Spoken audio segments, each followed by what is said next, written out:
those that I haven't met, I'm Neal Piper. I'm the Executive Director of the Presidential Precinct. And as Jill mentioned, we engage and inspire visionary leaders around the world who are tackling some of the most pressing challenges that we face today through programs like the Global Leadership Forum, with the goal and the idea that we can collectively bring leaders who are tackling these issues that come up with really innovative ideas and effective solutions to some of these problems.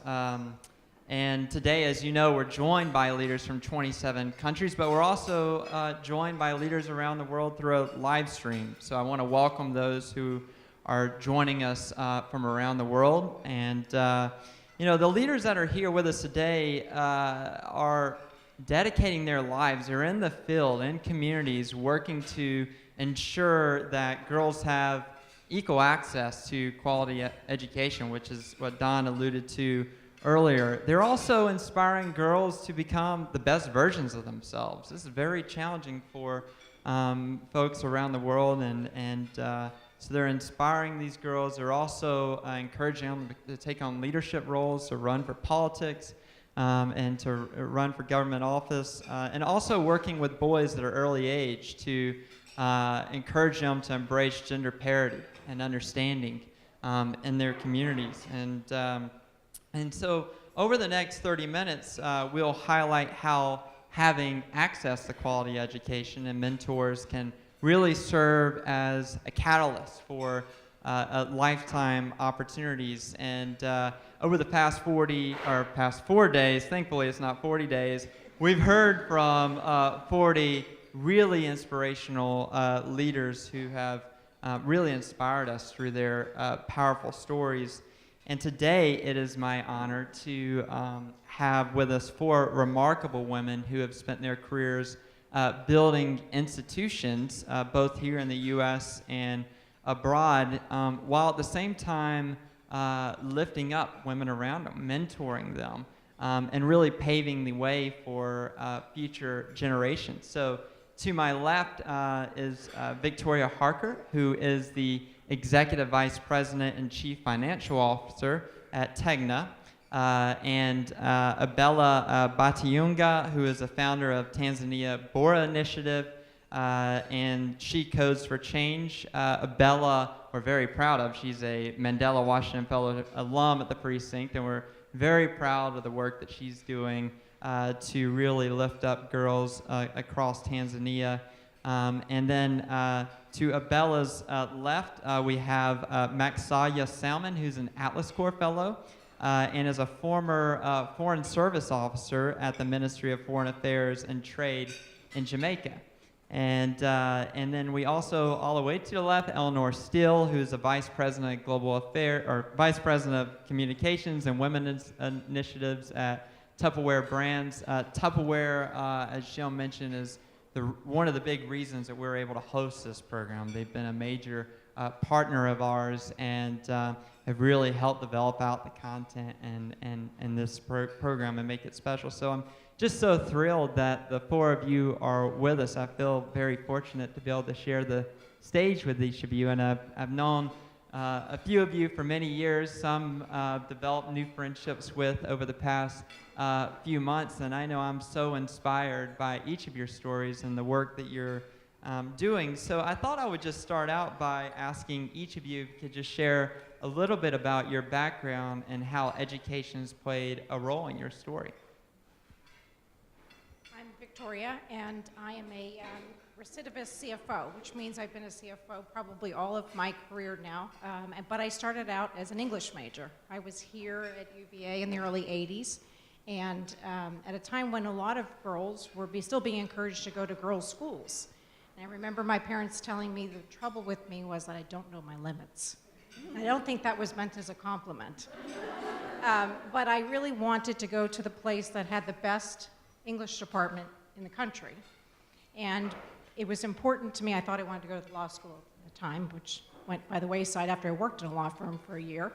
But learning to read and write analytically was the most important thing I wanted to derive from my undergraduate education. And fast forward, I did go back and got my MBA in finance, and I have a little pillow in my couch in my office that says, "So what?" Actually, question mark upside down and the forward-facing one. In part for all of my finance and operations and engineers and folks who work with and for me to think about analytically, what do the numbers mean that we're calculating? What do they mean we should do with this business? What decisions do they imply, and how can we articulate them to our constituencies?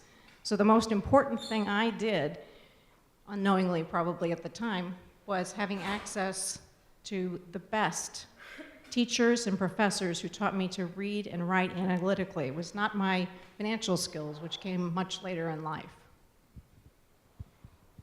My name is Abella Bateyunga. I'm from Tanzania, that is in East Africa.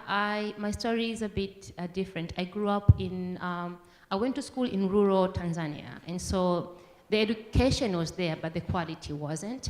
And so in what you call, I don't know if it would be grade 8 or 9 here, but we call it Form 4 in my school. So you get scored if you can go to high school, and then you can go to university. And I flunked. I got really bad marks, or close to 0.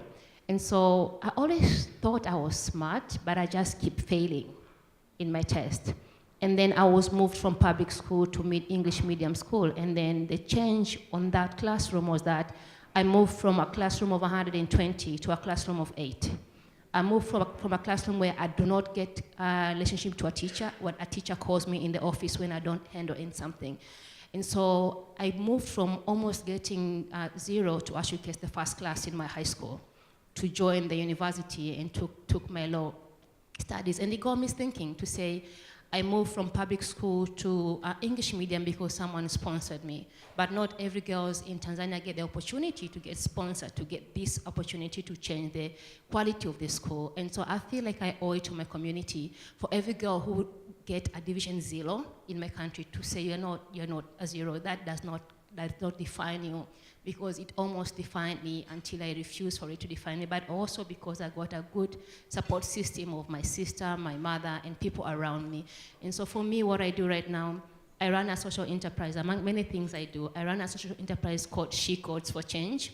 And it's really basic, is to encourage young girls to say you can do it and find them opportunities. So we're creating spaces for girls to come and learn and grow. We are creating mentorship, but also we are creating STEM classes for girls to come and learn, and we give them opportunity to go across the country. Because for some of the girls, even traveling across the country is an opportunity. And some of them to travel within Africa is an opportunity. I'll talk more about it later. But I think for me, what makes me do what I do is the fact that with every opportunity I get, the more responsibility I get. Because someone pushed me, and so it's my responsibility to push others. Thank you. I want to attribute my educational success to my parents, to be very honest. Having spent the last few days sharing with my colleagues, from various countries around the world, Nigeria, Pakistan, and recognizing some of the limitations to accessing education for girls, I can't say that has exactly been the case in Jamaica in terms of access. I mean, for instance, it is the case if you're in rural Jamaica, but it's no different for girls than boys. It's based on location. And so even on that basis, I believe there is greater access to education for young girls, but the encouragement apart from that, from my parents and from the support system is very, very important. My parents completed primary education, but they were determined that I should attend university and seek higher education. Right now, I'm the holder of 2 master's degrees, one of which I had to travel overseas to study because the course was not available in Jamaica. But their investment and support of my education has brought me here.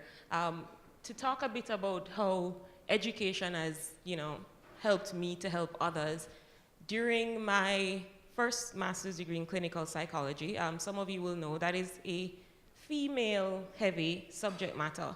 But there were no scholarships available.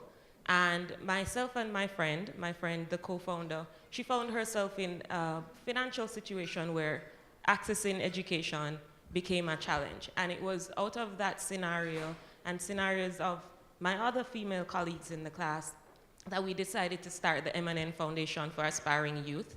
And there started my career, I'm gonna call it, or a journey as a philanthropist. And since then, we've been trying to provide scholarships and bursaries for persons pursuing education, higher education in psychology, so to speak, but also providing scholarships for persons who are in high schools, in our own alma mater, who are struggling to access education, especially paying for exams, etc. So scholarships, especially given limited resources, is where I realized that my contribution for improving education has been. Amazing. So I'm Elinor, and I have been at Tupperware Brands now for over 26 years, and working always, well, the majority of that time directly with the chairman and CEO, who many of you heard the other day at the Global Women's Forum. And I started in the company as a temp, and I had moved to Orlando and hadn't been able to find a job and thought, you know, let me just get my foot in the door and figure out what's going on in these companies. And Tupperware came calling, and I said no. And they called a second time, and I said, no, thank you. And they called again, and they said, would you please just come for 2 weeks? And I said, 2 weeks, not a day more, in and out. And 26 years later, here I am. But I went into the company, and after 1 week, I thought, I absolutely love the culture of this company. They were all about empowering women. And the people were so warm and friendly. This is a place that I wanted to belong. And so I asked if I could actually apply for the job and that I was filling, and they said, oh my God, we wish you would. So I did, and I got the job, and over time, I was able to apply for other positions in the company, and I was a senior secretary in purchasing when I walked in the door. And today, when I go home, I'm a vice president of global communications and women's initiatives. And that's possible because I work for this company that really does practice what they say they believe, and they empower women inside and outside of our company. And I have to, if it's okay, Jim, I want to correct one little zero that was missing from your number. We have actually over 3 million women in our global sales force that are independent business owners that represent over 3 million small businesses in nearly 100 countries around the world. So I think what we do for women outside of our company, we do for women inside as well.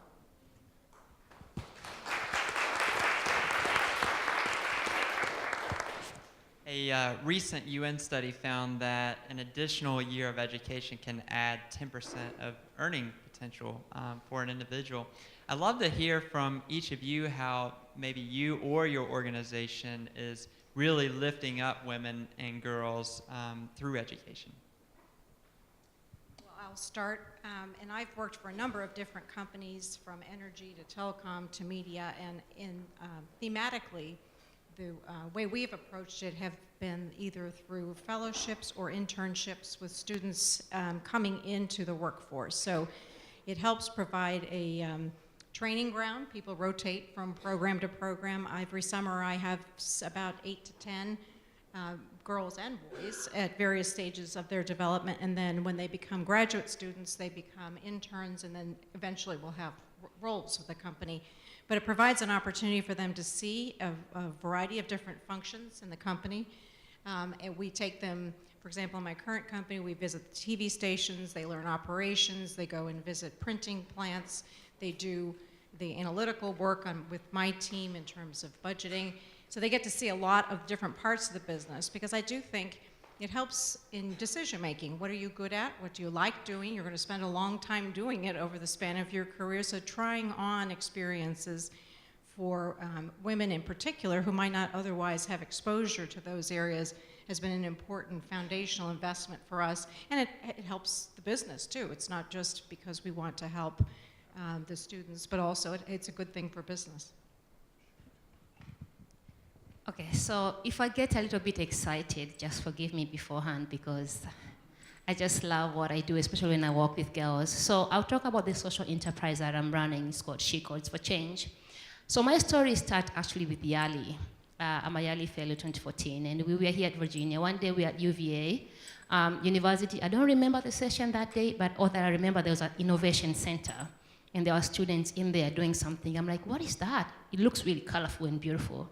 And they told me it's an innovation center. I'm like, what do they do here?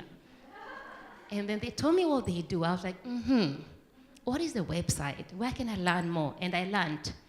And then we were writing a strategy, right? So my strategy was not about coding and girls, it was about politics and stuff. Because I'm also in political area in my country. And so I went back home and I keep scratching my head, coding and girls, what do I do about it? So I wrote a strategy, took it to US Embassy, they believed it, they gave us the first seed funding, and we did a prototype of like 45 girls for summer camp. And so we did, I had to learn a bit of programming and coding now. My background is in law, I'm a lawyer, and I had to learn coding and programming. You have to push yourself to actually believe in what you want to take. So we started teaching, we ran a camp on making an electronic, it's called mechatronics, and then gaming, MIT, mobile app and web app. And the girls loved it. And the beauty is that they're from public school, they've never touched a computer before, and in 15 days they have products that actually saved the community. I was like, this is working. And so the government saw what we were doing. They like our idea. They wanted to try it across the country. And so we went to the government for the first, okay, we're a bit nervous because I'm not IT expert, but then they call me IT expert because after, true story, because after Yali, I went and interned for Microsoft, and Microsoft wrote an article about me. So opportunity after another. And so Microsoft called me a woman in ICT. I was like, am I? Anyways, and so we ran the first prototype with the government, and we trained 250 girls across the country. And then we took 5 girls to Girls in ICT International in Ethiopia, and ITU loved it. ITU is a UN wing for communication. And so we sent the second girl. So far, for 2 years, we've trained 540 girls in my country. And ITU said, can this be done in Africa? I said, perhaps. They said, can you write a strategy? I said, all right. And so we wrote a strategy, they like it, and they said, but we cannot push it to Geneva because we do not have the study. Can you do a study? I'm like, okay. So ITU consulted me 3 months ago to do a study on doing the first African girls coding camp. I wrote the research, I handed in, and they said, we are trying it the first time next year. So for the first time next year, we are going to run African Girls Coding Camp. It started with seeing a room in Virginia. And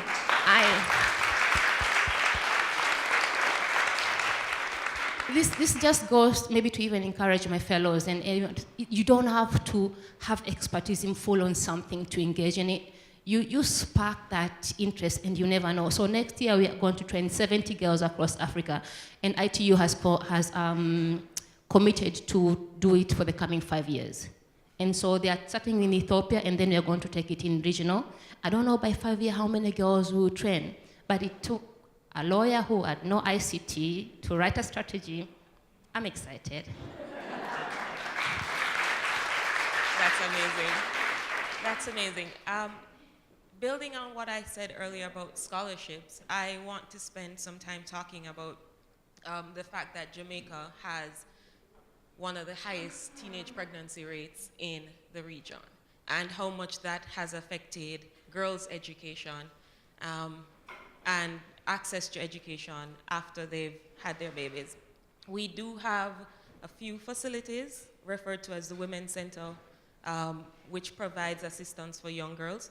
However, it's not sufficient, and it's not located in all the parishes. And so, separate and apart from my work and emphasis on scholarship, sexual and reproductive health and rights and promoting comprehensive sexual education has been my mission prior to joining the Foreign Service. And I think that's why my Foreign Service career did not last very long, because the advocate in me was just not settled.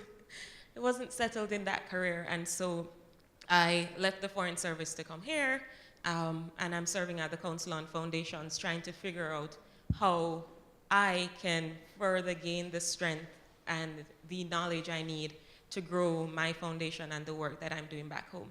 But I do believe that given that particular challenge, we've spent a lot of time, especially in rural Jamaica, trying to engage both girls and boys in debunking some of the myths about their sexuality and, and it has been a challenge. It's quite interesting some of the times to hear what persons have heard from their peers mainly. And it's also a challenge because within schools, comprehensive sexuality education is not taught. Abstinence is still our message. And so you have to find very unique ways to educate the population. And it is a challenge, but it is something that we have to keep doing. And I'm excited about completing my fellowship here and just going back to continue the work. So at Tupperware Brands, we really do believe that education is critical for women and for girls in order for them to gain confidence and to be successful. And so we've done many programs inside of our company that we have for women, women's leadership summits, women in Tupperware with the different social networks. And then we've also been involved with Boys and Girls Clubs for as long as Rick has been there, so a quarter of a century, 25 years. And he's on national board. So we've been sponsors of programs like Smart Girls that teaches girls and boys now to make smart decisions in life about everything from finance to health, and Youth of the Year programs as well.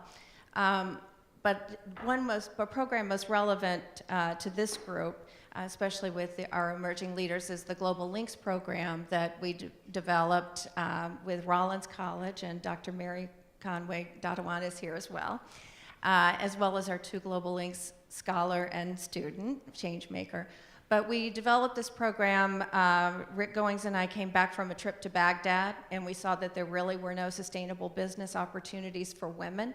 And so we met with students at the University of Baghdad, and these incredibly brilliant young women coming out of the College of Science there had these great degrees they were graduating with, and there were no jobs. There was nothing for them to do.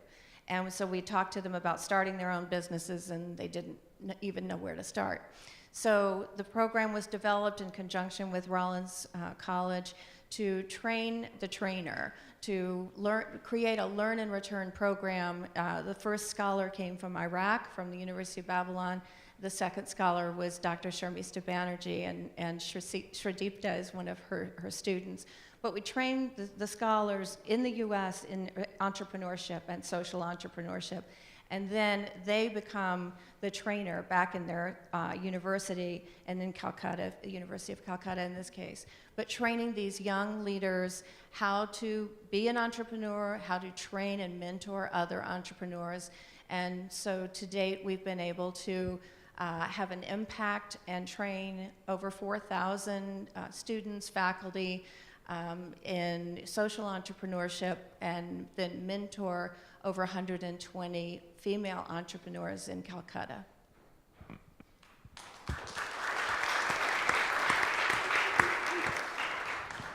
Too often we hear stories of a girl who has aspirations and the ability to change the world, however is denied the right to do so because of the circumstances of her birth or because of cultural norms in the community that she lives in. So this question is to Abella and Maxsalia. In Tanzania or in Jamaica, are there any cultural norms that are preventing girls from having access to a quality education? Yeah, there are. And so it's one thing for you to hear them as cultural norms, but it's another thing for you to see it being done to these girls. So I also work with out-of-school girls and in-school girls, and the biggest cultural norms is, of course, FGM. So FGM, it's one thing to hear of it from news, but it's a total another thing to see it done. And the government is doing the best it can for the girls, but the community, it's so, the practice is so engraved within the community, they're even hiding, and the girls are actually gonna go ask for it because it's in their mind. And apart from that is, of course, early marriage, which is actually very, very harmful for girls. But again, the challenge always go back, it's cultural. And they are told ever since they're young, this is what they're supposed to be. And so also we have teen pregnancy, and right now in my country, we're actually fighting one of the law that was given that the girls who have gotten pregnant should not go back to school because they're going to distract others. And so we are running a campaign called Arudi Shure. It's a Swahili for saying they should go to school. And so there are cultural norms like also there are traditional, the way girls are raised to be wives most times, and then they're raised to please a guy or a man, a husband. So it's like all this time, and it's not a bad thing to be a wife, we tell them, but then that is not the only aspiration you should have, you know? And so we work with girls to empower them to desire more, to aspire for more, and to be more. But you cannot belittle these cultural norms. It's one thing to hear of them. There's so much research, and they are practiced in different parts of my country. So FGM is one part, early marriage is another part. And it's really, really harmful because you have to now work with religious leaders, traditional leaders, moms, mentors, guardians, but it's not a small fight. And it's highly affecting the education of a girl. Jamaica is unique in some way in that I believe as it stands right now, our boys, to be very honest, are at a disadvantage. I have spent a number of years working in special education, having gone across the country and tested, I'd say over 3,000 young students. We've found that at least 40% of persons leaving primary school are illiterate. And if I'm gonna go by anecdotal evidence, I'm gonna say majority of those are boys. But at the same time, we have cultural norms which affect women in the sense that our society is an anomaly, I'm gonna say. We're highly Christian and promiscuity is promoted at the same time through our music, and our young people are heavily influenced by our music and the media, and this is where our challenge as it relates to teen pregnancy arises. At the same time, we also have a situation where we have more girls enrolled in tertiary education than boys. We have girls, you know, achieving more, but then when they get into the workplace, the empowerment that they need, apart from just having a degree, is missing. We still see where persons aren't empowered enough to stand up for their rights. Women, as educated as they are still facing challenges negotiating with partners for certain things. So we're teaching academically, but the empowerment that is needed to help them to lift up their brothers, to lift up their husbands, or to drive that change within society where we're being faced with high incidences of crime and violence, I don't see that our women are empowered enough to create that change. Prior to joining the Precinct, I spent 10 years in the private sector, and one thing that I noticed in headquarters and organizations, typically, there were less and less women at the top. So this question is to Victoria and Elinor. What challenges have you seen women face in the private sector, and what are some effective solutions that you've seen them use to overcome these challenges?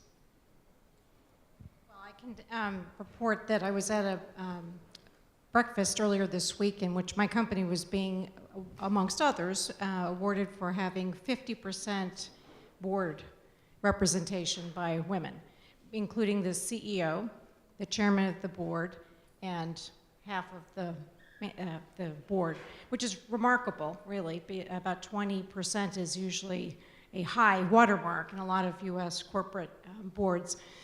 And I think it really comes down to women who are either in higher level positions or have accomplished things, continuing to strive while putting one arm back and bringing others with them. And certainly when I took on my first board role, I was in my early 30s, and I wasn't sure exactly why they were reaching out to me, but it was because actually a male mentor knew of my capabilities and encouraged me to talk to the company.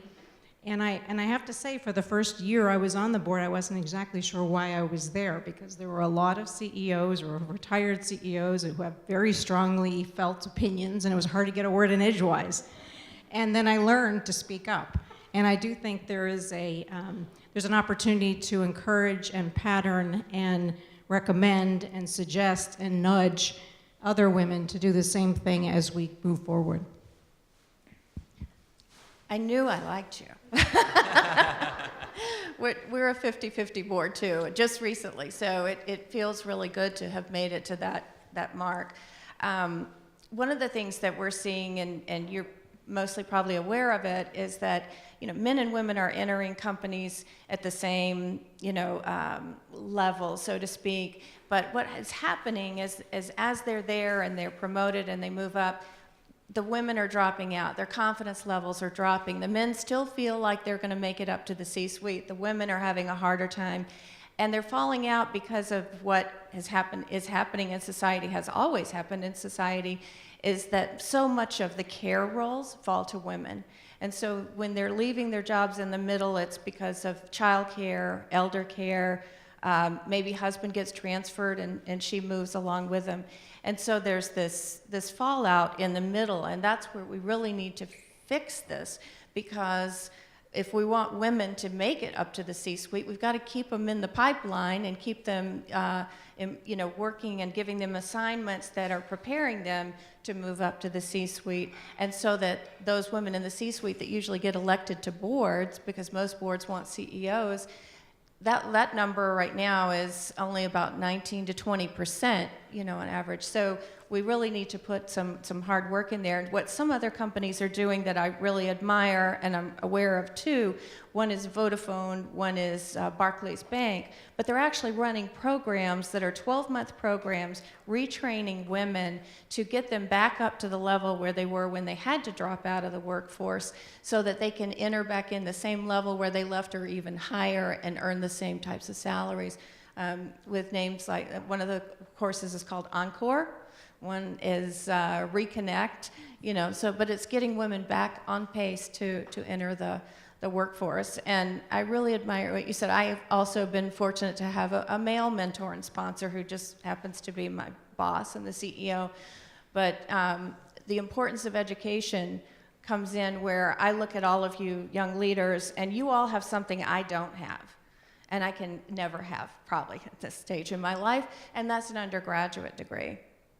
And so when he said to me, and about almost 20 years ago now, you need to get your MBA because there's so much more you could do in the company, I said, okay. I didn't know any better.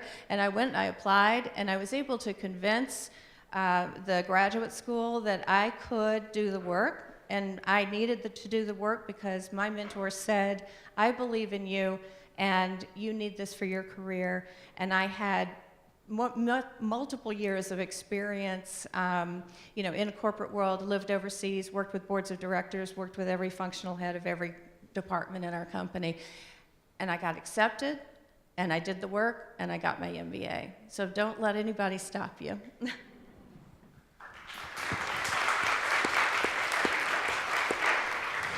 Well, my final question for each of you, for the leaders in the room and those watching on the live stream who are working on empowering girls through education around the world, in 1 to 2 sentences, what advice would you give to them? That's an easy one. I do this all the time with women who work for me. Don't take yourself out. There are lots of opportunities to do things if you have children and to contribute, but keep your skills sharp and keep a foot in the door. I would say keep doing it, because even if it's not working, it's working. One way or another, it is. If someone would have told me today I'll be sitting to impact and push for education in my country, pushing for policies, strategies, opening space for the first female tech in the country, and also pushing girls to go for international program, I would say no, because that wasn't me 3 years ago, but I did it. And honestly, it's not all rosy. It's bumpy, right? But it's happening. So keep doing it. I agree, and I share that same idea. Keep at it.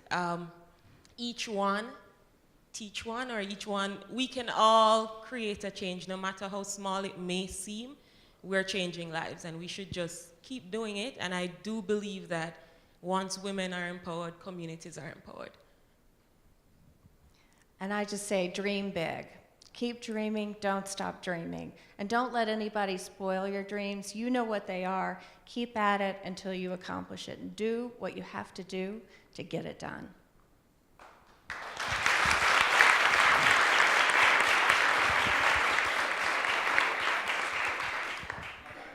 Each of you for inspiring us with your stories and your insights on leadership. And I know your stories are making a big impact for everyone who's here with us. So thank you so much for joining us and for your time today.